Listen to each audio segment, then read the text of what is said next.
तमाम या प्रभाग क्रमांक 9 मधील मतदारांना शतशः धन्यवाद देतो। आज आम्ही मार्कंडेय रुग्णालय परिसर, दत्तनगर, प्लॉट धारक, कुचन नगर या सगळ्या परिसरामध्ये आज फिरलो।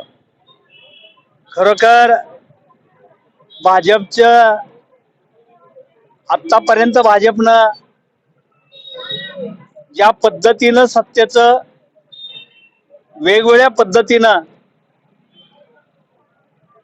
ज्या सत्तेचा माज दाखवला, आजच प्रणितीताई म्हणालेत खरोखर आता सत्तेचा माज उतरण्याची आता वेळ आलेली। कोणत्याही पद्धतीनं निवडणुका जिंकायच्या हा त्यांचा फंडा आहे, परंतु यावेळी आम्ही महाविकास आघाडीचे 72 चारही उमेदवार त्यांना चितपट केल्याशिवाय आम्ही राहणार नाही। कारण जनतेतला प्रतिसाद पाहिला, जनतेला दिलेल्या आश्वासनाची किती त्यांनी पायमल्ली केली हे देखील मतदाराकडून आम्ही ऐकलं। जागोजागी मतदार त्यांना शिव्याची लाखोली होत असताना आम्ही पाहिलं। आज आम्हाला त्याच प्रश्नावरती भांडावं लागतंय। दिवा बत्ती पाणी लाईट अशा अवस्थेत आपण ह्या ठिकाणी पाहतोय।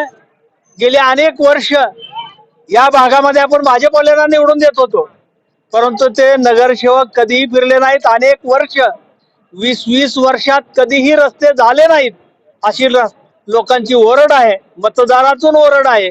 आज निवडणुका तोंडावर आल्यानंतर हे डांबर हातरण्याचं काम करतायत।